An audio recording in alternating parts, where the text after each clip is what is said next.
என் stores இன்றைய கதையின் ஆரம்பத்தில் கோமதி மீனாவுடன் தொலைபேசியில் பேசிக் கொண்டிருக்கிறார். அப்போது அவர், மாமா நேற்று இரவு நன்றாகவே சாப்பிடவில்லை. நான் பரிமாறவில்லை, அதனால் அவர் சாப்பிடாமல் எழுந்து போய்விட்டார் என்று சொல்கிறார். அதற்கு மீனா, பரவாயில்லை அத்தை, ஒரு நாள் சாப்பிடவில்லை என்றால் ஒன்றும் ஆகாது என்று சொல்கிறாள். இவர்கள் இப்படி பேசிக் கொண்டிருக்கும் போது செந்தில் அங்கு வந்து விடுகிறார். வந்து, இவள் யாருடன் பேசிக் கொண்டிருக்கிறாள் என்று யோசனையுடன் செந்தில் நிற்கிறான். ஆனால் மீனா தொடர்ந்து கோமதியுடன் பேசிக்கொண்டே இருக்கிறாள். அப்போது சொல்கிறாள், நீங்கள் பேசாமல் இருந்து, சாப்பாடு பரிமாறாமல் இருந்து மாமாவை உங்கள் வழிக்கு கொண்டு வர நினைக்கிறீர்கள். ஆனா மாமா அவர் சாப்பிடாமல் உங்களை அவருடைய வழிக்கு கொண்டு வர முயற்சி செய்கிறார். விட்டு கொடுக்காதீங்க அத்தை, கெத்தாக இருங்கள், நீங்கள் நினைத்ததை நடத்துங்கள் என்று மீனா சொல்லிக் கொண்டிருக்கிறாள். மீனாவின் வார்த்தைகளில் கோமதி உற்சாகமடைகிறார். சரி சரி, நான் இனிமேல் கெத்தாக இருந்து நீ சொல்வது போல மாமாவை என் வழிக்கு கொண்டு வந்து விடுகிறேன் என்று சொல்கிறார். இதையெல்லாம் கேட்டுக்கொண்டிருந்த செந்தில் மீனாவை பார்த்து சிரித்து கொண்டிருக்கிறார். அதன் பிறகுதான் செந்தில் வந்ததை மீனா கவனிக்கிறாள். உடனே செந்தில் கேட்கிறார், அப்படியே நீ சொல்வது போலத்தான் எங்கள் வீட்டில் எல்லாம் என்ன பண்ணிக் கொண்டிருக்கிறாய்? அதற்கு மீனா, மாமா அத்தையிடம் பேசாமல் இருப்பதால் அத்தை என்னிடம் ஐடியா கேட்டாங்க, அதைத்தான் சொல்லிக் கொடுத்து கொண்டிருக்கிறேன் என்று சொல்கிறான். அப்போது செந்தில், இதை பார்த்தால் சேர்த்து வைப்பதற்கான ஐடியா மாதிரி தெரியவில்லை, டிவோர்ஸ் வாங்குவதற்கான ஐடியா கொடுப்பது போல தெரிகிறதே.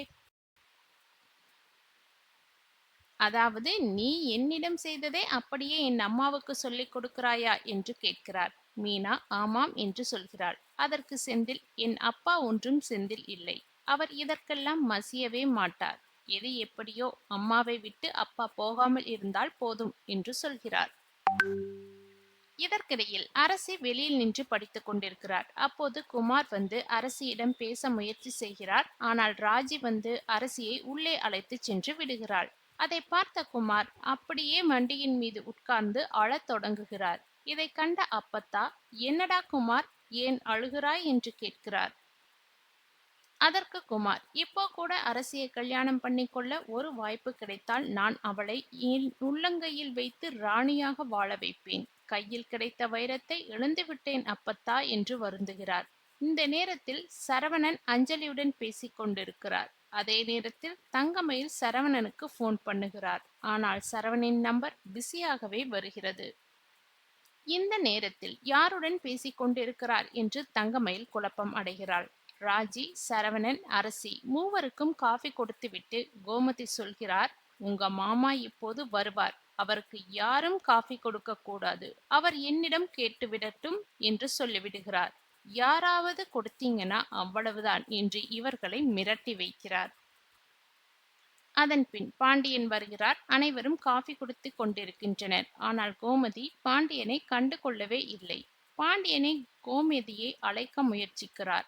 ஆனால் கோமதி கவனிக்காமல் இருப்பதால் அவர் அரசியை பார்த்து, அரசி, காஃபி குடிக்கிறையா அம்மா என்று கேட்கிறார். உடனே ராஜி, மாமா உங்களுக்கும் காஃபி வேண்டுமா என்று கேட்டு காஃபி போட உள்ளே செல்கிறாள். ஆனால் கோமதி தடுக்கிறார். அதற்கு ராஜி, மாமாவை பார்த்தால் பாவமாக இருக்கிறது, அவருக்கு காஃபி போட்டு தர வேண்டும் என்று சொல்கிறாள். இதை கேட்ட கோமதி ராஜியை மிரட்டி விடுகிறார். அதன் பின் சரவணன் வந்து பாண்டியனுக்கு காஃபி போடுகிறார். காஃபியில் சர்க்கரை அதிகமாக போட்டு கொண்டு வந்து கொடுக்கிறார். ஆனால் பாண்டியனால் அந்த காஃபியை குடிக்க முடியவில்லை. இப்படியாக இன்றைய எபிசோடு நிறைவடைந்தது. பாண்டியன் ஸ்டோர்ஸ் 2 சீரியலானது நீண்ட நாட்களுக்கு பிறகு விறுவிறுப்பாகவும் பரபரப்பாகவும் ஒளிபரப்பாகி வருகிறது. சரவணன் மற்றும் தங்கமயில் விவாகரத்து வழக்கு ஒருபுறம் நடக்கிறது என்றால், செந்தில் மற்றும் மீனாவின் சண்டை காட்சிகளும் கதிர் மற்றும் ராஜியின் காதல் காட்சிகளும் மாறி மாறி ஒளிபரப்பு செய்யப்படுகின்றன. தனக்கு தெரியாமல் கதிர் மற்றும் ராஜிக்கு திருமணம் செய்து வைத்தது மட்டுமின்றி, அதனை இத்தனை நாட்களாக தன்னிடம் சொல்லாமல் மறைத்ததற்காக பாண்டியன் தனது மனைவியிடம் பேசாமல் இருக்கிறார். கோமதி எத்தனையோ முறை முயற்சித்தாலும் பாண்டியன் தனது மனைவியிடம் பேசுவதை தவிர்த்து விட்டார்.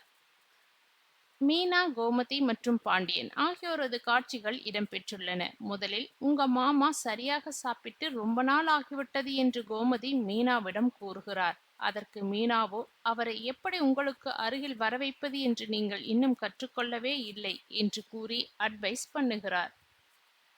அதன் பிறகுதான் கோமதியின் மண்டையில் உரைக்கிறது. பின்னர் தான் கோமதியின் ரிவெஞ்ச் ஸ்டார்ட் ஆகிறது. அதில் இருமது வருவது போன்று பாண்டியன் செய்கை செய்து தண்ணீர் கேட்கிறார். கோமதி சைலண்டாக இருந்து கொண்டு, என்னுடைய பேர் தண்ணீர் இல்ல என்றும், ஏய் தண்ணீர் அங்க போ என்று கூறுகிறார். இதைத் தொடர்ந்து பாண்டியன் தானாக சாப்பாடு வைத்தும் குழம்பு ஊற்றியும் சாப்பிடுகிறார். ஆனால் குழம்பு ஊற்றுகிறேன் என்ற பெயரில் தனது உடையில் ஊற்றிவிடுகிறார். பின்னர் சாப்பிட ஆரம்பிக்கும் போது, அவர் மட்டும் வழிக்கு வரட்டும், பிடித்ததை ஆக்கி போட்டு ஊட்டி விடுகிறேன் என்று கோமதி பேசுகிறார்.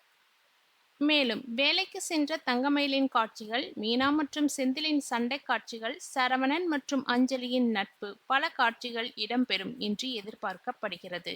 தங்கமயிலின் அம்மா பாக்கியம் எப்போது பாண்டியன் குடும்பத்தை பழிதீர்க்க வாய்ப்பு கிடைக்கும் என்று ஆவலோடு காத்து கொண்டிருக்கும் நிலையில், சரவணன் மற்றும் அஞ்சலியின் நட்பு சிம்ம சொப்பனமாக இருக்கும் என்று எதிர்பார்க்கப்படுகிறது. ஏற்கனவே தங்கமயில் சரவணனுக்கு வேறொரு பெண்ணுடன் தொடர்பு இருப்பதாக கூறியிருந்தார். இப்போது அது உண்மையாகும் நிலை உருவாகி வருகிறது. இது ஒரு புறம் இருந்தாலும் குமரவேலுவுக்கு நிச்சயம் செய்யப்பட்டுள்ளது. குமரவேல் அரசியை காதலிக்கும் நிலையில் அவருக்கு வேறொரு பெண்ணிற்கும் இடையில் நிச்சயம் நடக்க இருக்கிறது. ஆனால் குமரவேலுவுக்கு இந்த திருமண நிச்சயதார்த்தத்தில் உடன்பாடில்லை. சரி, என்ன நடக்கிறது என்று பொறுத்திருந்து பார்ப்போம்.